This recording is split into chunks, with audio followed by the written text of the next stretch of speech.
Good morning. Today, the Department of Justice, in coordination with the Homeland Security Task Force, announced the unsealing of 5 separate indictments against high-ranking CJNG leaders. We're also announcing today with the State Department more than $100 million in rewards for information leading to the arrest of not only the 5 that were just unsealed today, but 3 indicted, previously unsealed cases against additional CJNG leadership. This, again, is a continuation of our efforts to eliminate cartels that have plagued this country for far too long. Narco-terrorist organizations like the Cartel Jalisco Nueva Generation are responsible for countless deaths to Americans. These sophisticated organizations use violence and fear to maintain control over the importation of deadly narcotics into the United States, including fentanyl, cocaine, meth, and other illegal drugs. Their actions spread violence and death to our communities. As alleged in today's indictments and the previous indictments that were unsealed, these cartel members have been charged with a range of crimes, including running drug networks, organizing highly trained hitmen responsible for murders and attempted assassinations, procuring weapons, money laundering, and deadly drug manufacturing and distribution. 3 of the alleged cartel members were also allegedly committing a sophisticated fraud targeting elderly Americans in an alleged timeshare fraud scheme. Since January 20th, 2025, we have extradited, transferred, and secured convictions against hundreds of the world's most dangerous drug traffickers in federal courtrooms across the United States. Just last month, the co-founder of the notorious Sinaloa cartel, El Mayo, Ismael Zambada Garcia, was sentenced to life in prison in federal court in this country. The results speak for themselves. We've talked about it a lot lately, but it bears repeating here. In addition to the historic decline of violent crime just last year, we saw a 22% decline in fentanyl deaths in the United States over the year prior. Our efforts have saved thousands of lives and bringing back law and order to our communities. This mission obviously requires brave men and women in law enforcement, talented prosecutors, and steadfast partners at the state and local level and our international community.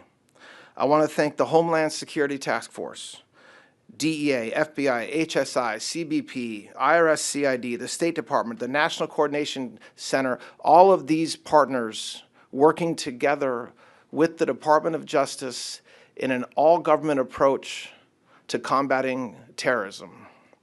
With these charges now made public, and again, these cases have been brought in 2 districts, in the Eastern District of New York, in Brooklyn, and here in Washington, D.C., and more than $100 million in rewards announced today by the State Department, the U.S. government will use all tools to bring these defendants to justice, no matter where they are. We will never allow foreign terrorist organizations to take advantage of our country. We have an important job to do, and together we will finish it. We have several speakers that are going to address you guys today, starting with our DEA Administrator, Terry Cole.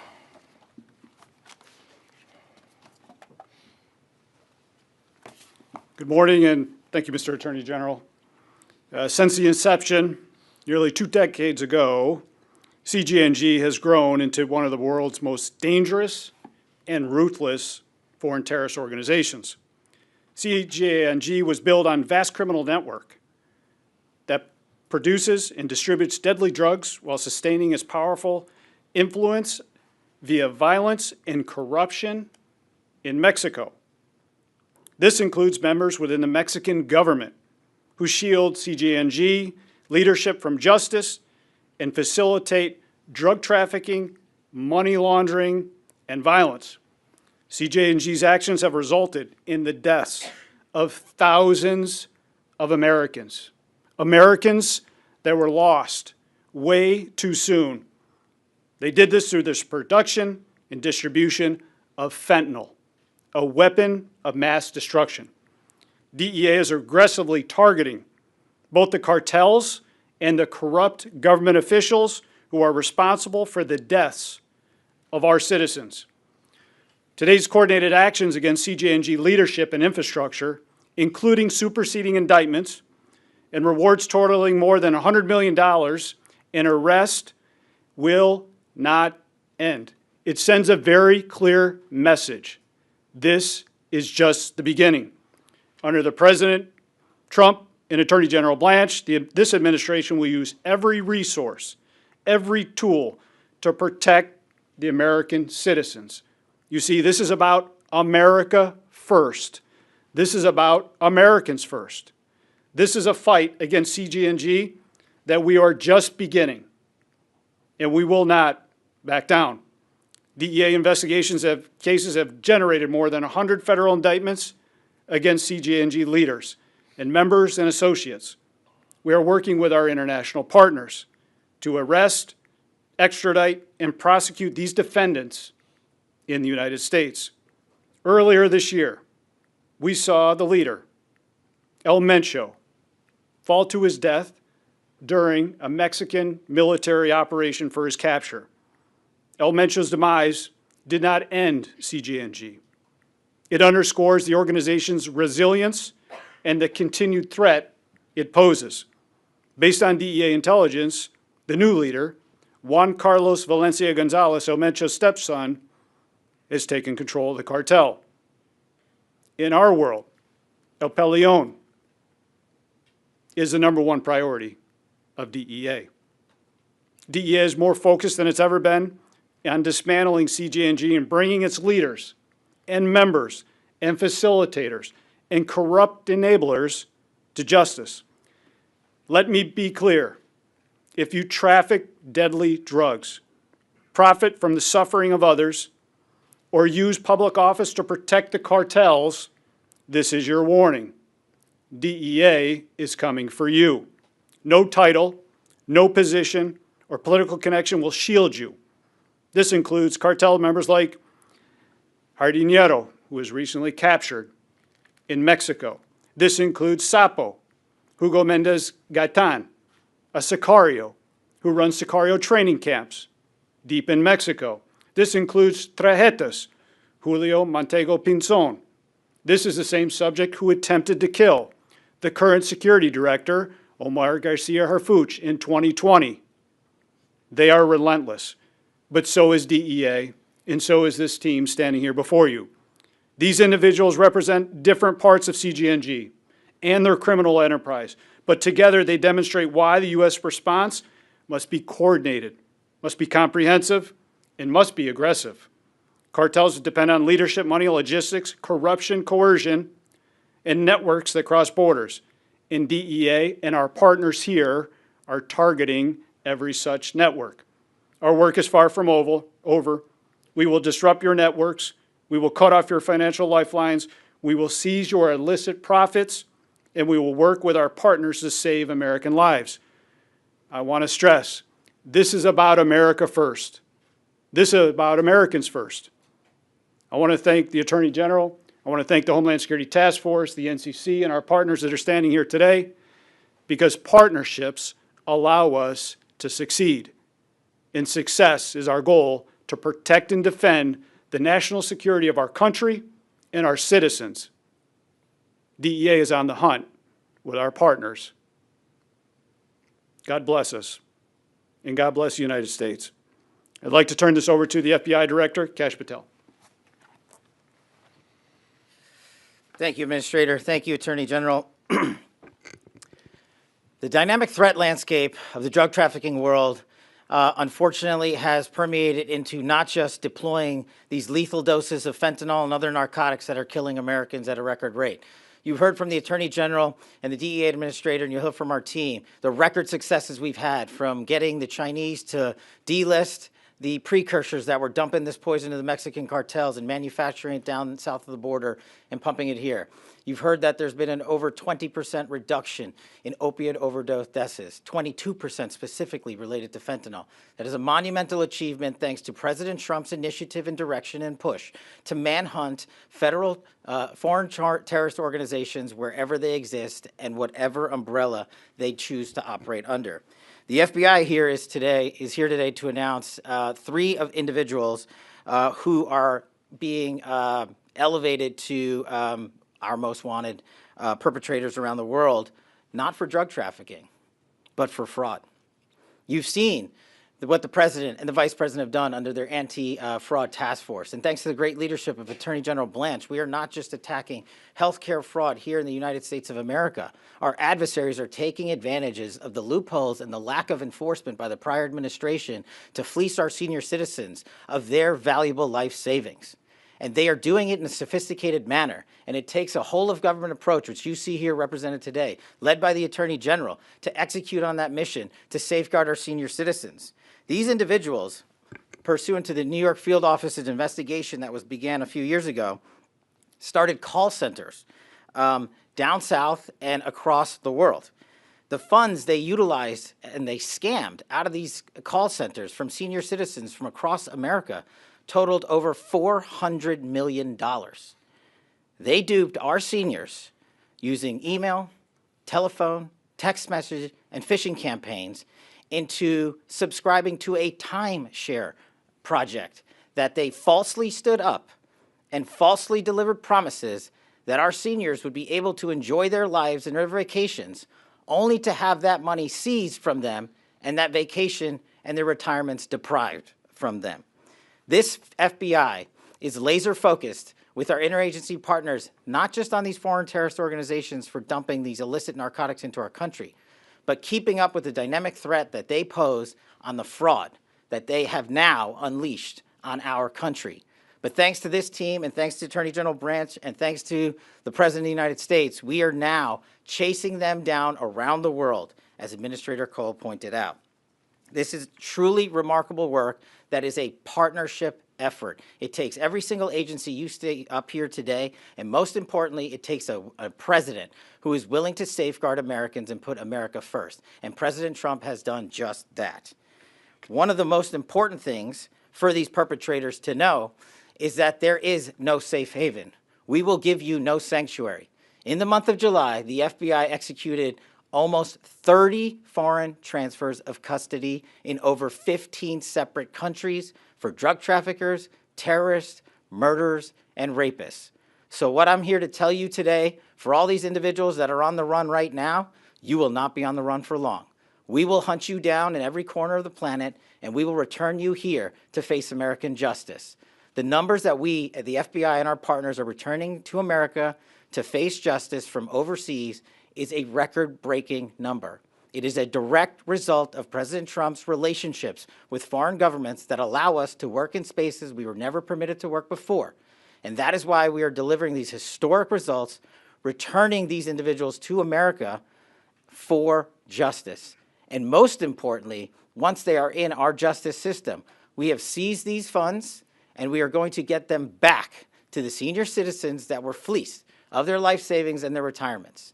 That is the mission of law enforcement. That is the collective mission of the interagency partnerships you see here today. I'm thankful to be able to stand shoulder to shoulder with these agencies, our prosecutors, the Department of Justice, and this White House, laser focused and primary importance on protecting our most vulnerable, our kids, and our elderly. And you're seeing that done here today. And this FBI, along with our interagency partners, will not rest. If anyone in the world has information on these perpetrators, 1-800-CALL-FBI, 1-800-CALL-FBI. Our best partners are those in law enforcement, but as I've always said, our truly best partners are the American citizens around the world who've got eyes and ears everywhere. We want to hear from you. Thank you.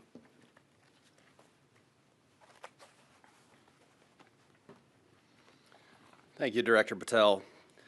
My name is Tyson Duva. I'm the Assistant Attorney General in charge of the Criminal Division here at Maine Justice.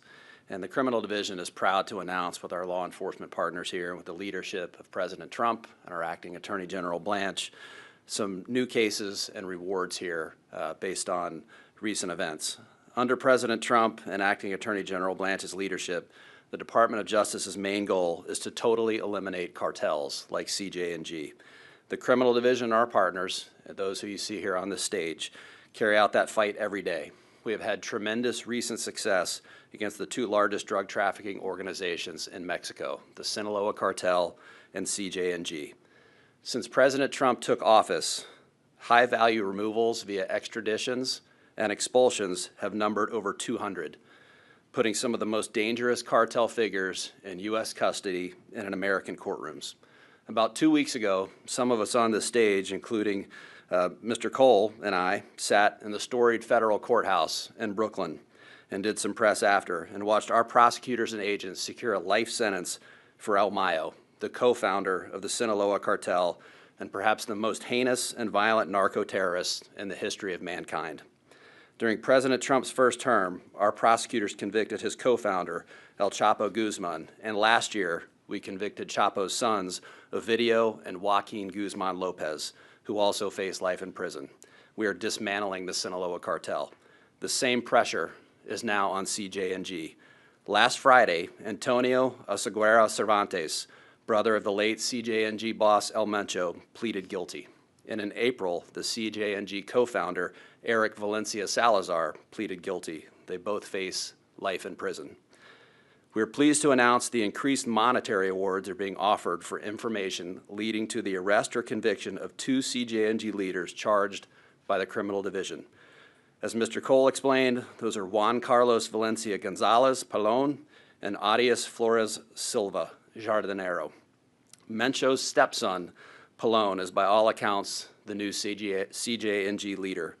Jardinero is the regional commander who runs a vast logistics network for CJ&G. The criminal division charged both during President Trump's first term, and in May of this year, we brought new drug trafficking, weapons, and money laundering charges against Jardinero. There are new charges and rewards that we are announcing today. We are announcing federal charges brought by the criminal division prosecutors against 5 senior members of CJ&G in the District of Columbia, which were unsealed yesterday. All 5 are charged with drug trafficking and firearms offenses. The 5 defendants are as follows. Julio Alberto Castillo Rodriguez, or Choro. This is Mencho's former son-in-law and a senior CJ&G leader who allegedly trafficked tonnage quantities of methamphetamine and cocaine in controlled territories by force and violence. Hugo Gonzalo Mendoza Gaitan, or Sapo, is Mencho's godson and senior CJ&G leader who, in addition to trafficking meth and cocaine into the United States, procured most of CJ&G's weapons, trained sicarios, or hitmen, and oversaw operations. Ricardo Ruiz Velasco, or Tripa, is a senior CJ&G lieutenant who oversaw CJ&G's criminal activities in several Mexican territories. Tripa is charged with conspiring to import heroin and fentanyl. Lastly, Julio Cesar Montero Pinzon, or Tarjetas, and Carlos Andres Rivera Varela La Firma founded and led CJ&G's Grupo Elite, a unit of heavily armed sicarios that controlled communities and government officials alike with violence. They trafficked tonnage of quantities of meth and cocaine into the United States. Tarjetas and La Firma are also charged in separate fraud indictments in the Eastern District of New York. And a word on the fraud indictments. On October 27, 2025, the Criminal Division and the Eastern District of New York prosecutors obtained a superseding indictment on Tarjetas, La Firma, and Griselda Margarita Arredondo Pinzon, Tarjeta's half-sister, and a CJ&G accountant, charging them for participating in a timeshare fraud scheme. And here's how it worked. CJ&G targeted Americans who were aspiring to own or already own timeshares in Mexico, many of them elderly, and promised them profits for selling or renting them. But first, the victims had to pay taxes and advance fees. Of course, the profits never came. Once someone paid, the fraudsters contacted them again, posing as lawyers or officials who could recover the money for another fee. Of course, it was fake. The scheme morphed and continued, with the fraudsters even claiming that the victims actually paid a cartel and would be arrested if they did not pay more, which they did. One particular victim, an 83-year-old individual, an American, who bought a timeshare many years ago for $179,000, was duped at each level of this phase. He paid advance schemes to begin with. He fell for fake real estate websites and title companies. He was victimized again by attorneys who sent their bar information and fake websites who claimed that they could get his money back. Of course, they were impersonators and they could not. Government agencies then contacted him for additional fees on using government letterhead and spoofed government websites. And then again, Mexican law enforcement contacted him and demanded he pay criminal and civil fines because he had apparently paid a cartel. It went on and on. It victimized this man for hundreds of thousands of dollars over 8 years. Between 2019 and 2023, the scheme has defrauded over 6,000 Americans of over $400 million. And CJ&G, of course, used this money to fund its operation, traffic poison, buying guns, and paying bribes with the life savings of Americans. Together, the DOJ, the Department of Homeland Security, and the State Department are announcing millions of dollars in rewards for the arrest and capture of those at large. You cannot hide from any of us. We will find you, and we're coming for you. And now I'd like to turn it over to Matt Milholland with HSI.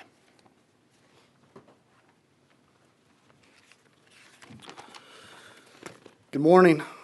I'm Matthew Milholland, the Deputy Executive Associate Director for Homeland Security Investigations.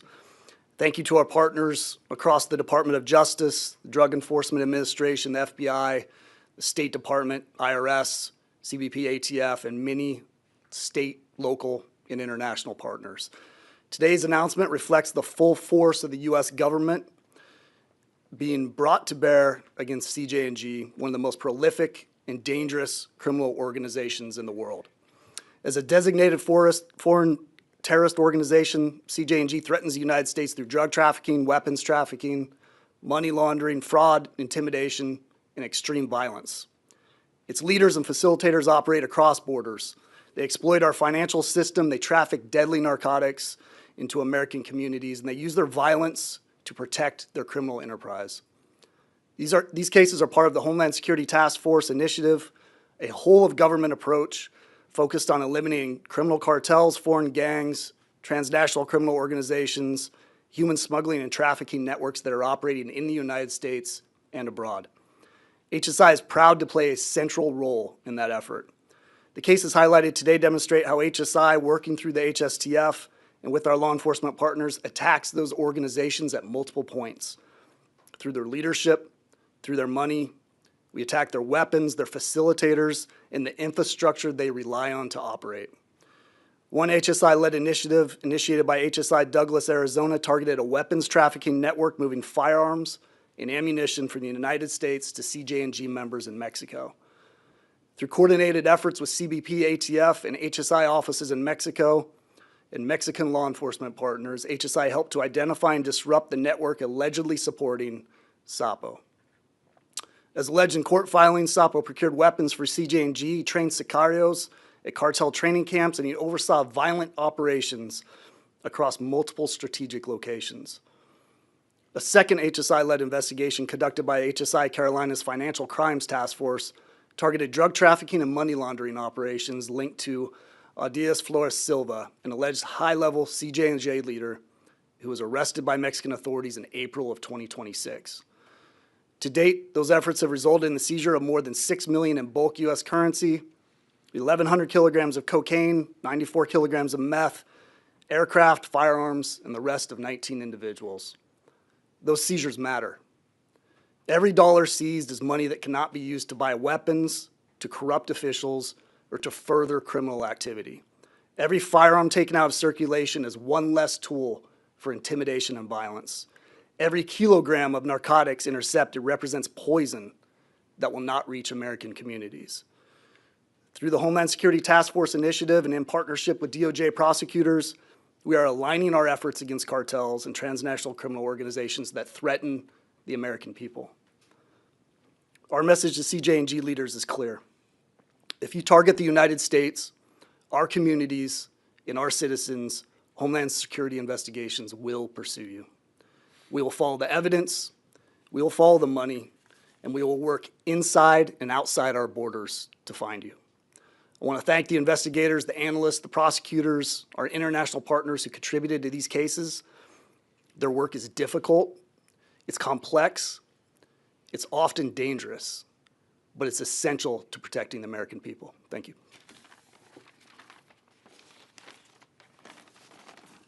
Next up is my colleague from the IRS.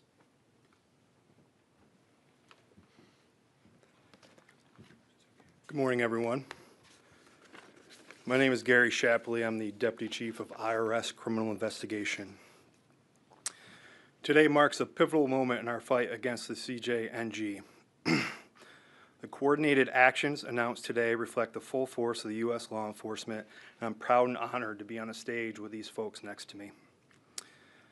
IRS criminal investigation has played a critical role in exposing and disrupting CJNG's financial networks. Our expertise in tracing illicit proceeds, unraveling complex fraud schemes, and targeting money laundering organizations is central to today's actions. Whether laundering funds through intermediaries or legitimate financial institutions, or attempting to conceal the income earned through cryptocurrencies, IRS-CI enhances the capabilities to ensure the proceeds of these criminal conduct are not available to continue to promote their schemes or to enrich the leadership of the targets that were indicted today, unsealed today. CJNG's fraud operations targeted Americans who owned timeshare properties in Mexico. Victims were cold called, manipulated with fraudulent documents, and pressured into sending money. Oftentimes, U.S. victims lost their entire life savings to these schemes. After CJNG's designation as a foreign terrorist organization, it became even more important to pursue prosecutions against these perpetrators, and IRS-CI's work resulted in obtaining direct evidence critical for prosecution. Operation Borrowed Time was a cryptocurrency money laundering operation led by IRS Criminal Investigation in close coordination with the FBI and DEA. Our New York team uncovered direct communications with CJNG leaders, including those individuals indicted today. IRS-CI, when we're on the stage, you know that we're coming after everything. We're going to find your funds, we're going to find your money, and there's going to be no border that we can't cross to find and to take that money back to make the Americans whole that were defrauded. Today's coordinated actions send a clear message. No criminal organization is beyond the reach of U.S. law enforcement, and we will use every tool at our disposal, whether it's financial tracing, undercover operations, asset forfeiture, and prosecution, to dismantle the CJNG and defend our communities. I want to thank our New York team and all of our partners up here on stage, and it just shows the resolve of this administration and the United States government to protect the United States citizens. Thank you.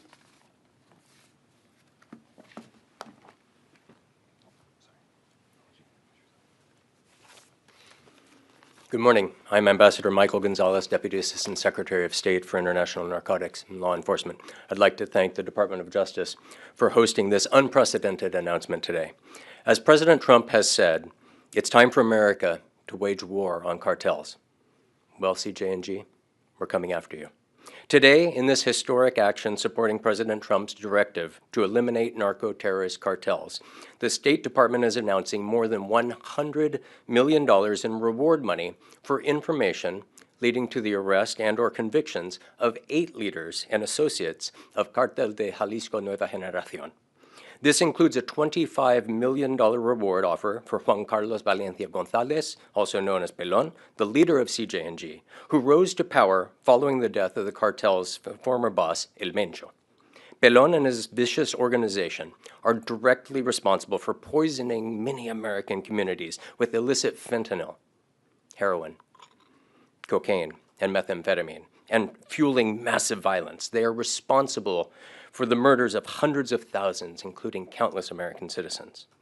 7 additional rewards today, ranging from $2 million to $15 million, each targets others among the high-ranking officials of CJNG. These rewards are offered under the State Department's Narcotics Rewards Program and our Transnational Organized Crime Rewards Program.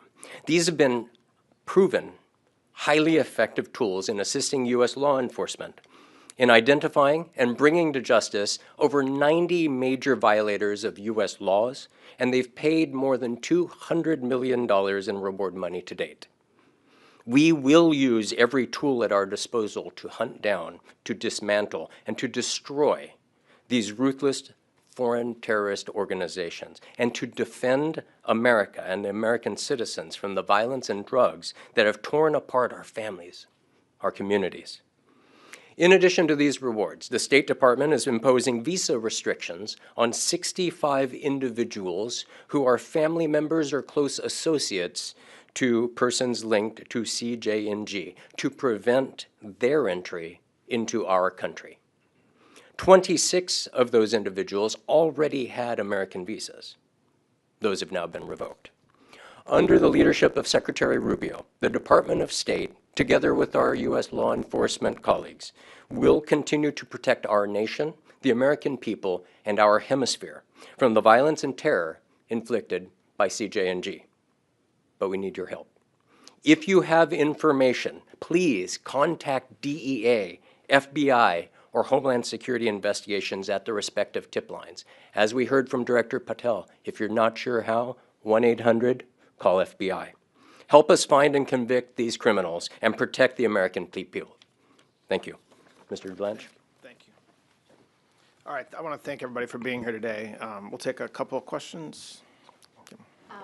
The president has publicly criticized U.S. Attorney Jeanine Pirro for her decision to drop the reflecting pool case. Do you agree with the move to dismiss the charges against David Hearn? So I think that U.S. Attorney Pirro, over the past year and a half that she's been there, year plus, has led an unprecedented effort to literally just turn this city on its head and to be a safe place for all of us to live and eat. And so I've watched the communication that President Trump, who has every right to be extraordinarily frustrated with damage done to our national monuments and in this city and elsewhere, but Judge Pirro is doing a great job, and our city, Washington, D.C., is a lot safer in no small part to her effort and the prosecutor's efforts that she works with. To follow up on that question, were you aware that U.S. Attorney Pirro was going to drop the charges against David Hearn, and if so, did you approve of that decision? So I'm not going to talk about internal discussions. I don't approve or disapprove decisions that our U.S. attorneys make in a general matter, but I'm not going to talk about what we knew about the case or didn't know about the case. I mean, we have a great relationship. By we, I mean Maine Justice and U.S. Attorney Pirro in a lot of different cases that we work on. So again, I don't want the message to be because President Trump expressed appropriate frustration at the damage done to the reflecting pool, that Judge Pirro is not, and not only Judge Pirro, her prosecutors are not working every day to combat violent crime and to make this city safe. So, yeah. Go ahead. One on topic, one off topic. Is that okay? All the top questions have been off topic. Okay, so I just wanted to ask about the current case that the current case you guys are talking about.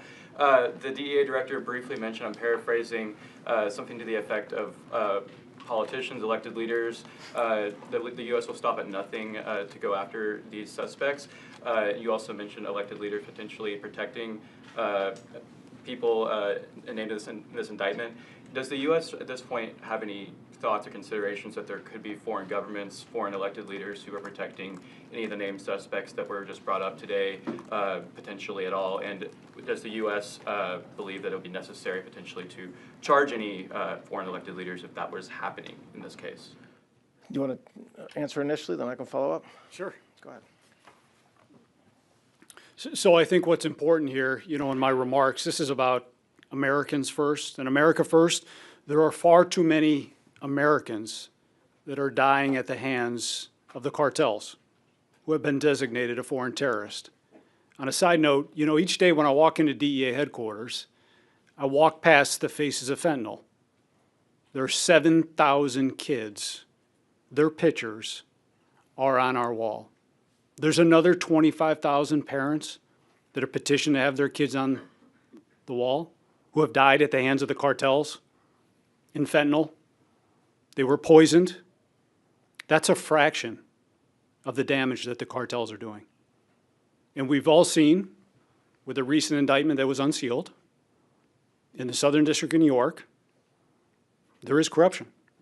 And we were going to pursue that because we see the corruption as one. Cartel activity, corruption is cartel activity. They are enablers. And we will pursue it to the ends to protect our citizens in our country. Thank you. Yeah, I actually don't have any follow-up. I'll take one more, Alex. Yeah, I mean, so you've declined to say whether you stand by Jeanine Pirro's decision to drop that case. What message does it send, though, if President Trump fires a U.S. attorney because she determined there was not sufficient evidence to charge 4 people with a crime? Did he fire her?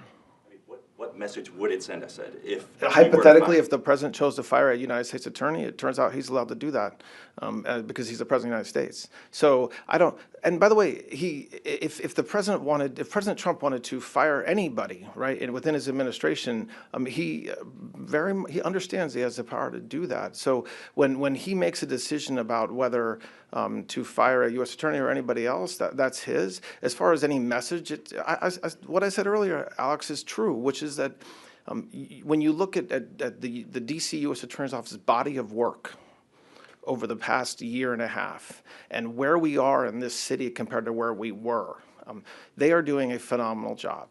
Now, does that mean that every case goes exactly the way that President Trump or I want or U.S. Attorney Pirro wants? I mean, of course not. It doesn't. So I think that what you've seen play out in the press with respect to President Trump and U.S. Attorney Pirro is it's all out there already. But I don't think that changes the fact that her prosecutors, her office, what they've done over the past year to transform this city into a place that we can all now walk around in after sunset is something that's incredible. So I don't think they're inconsistent with each other. All right, I'll take one more question.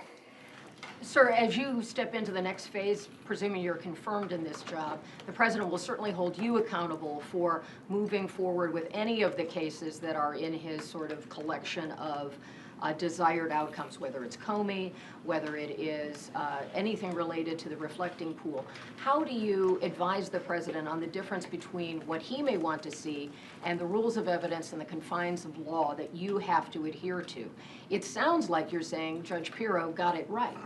And how would you advise the president on these matters going forward? Well, a couple reactions to that. One, my current job is the same as what my job will be. So to the extent that and as the Deputy Attorney General, I was in charge of the U.S. attorneys. So it's not as if I remain blissfully unaware of what will happen if I'm confirmed. President Trump is extraordinarily focused on making this country safe. And does that mean he's going to publicly and privately make sure that everybody in this government, not just DOJ, but everybody in this government is doing that?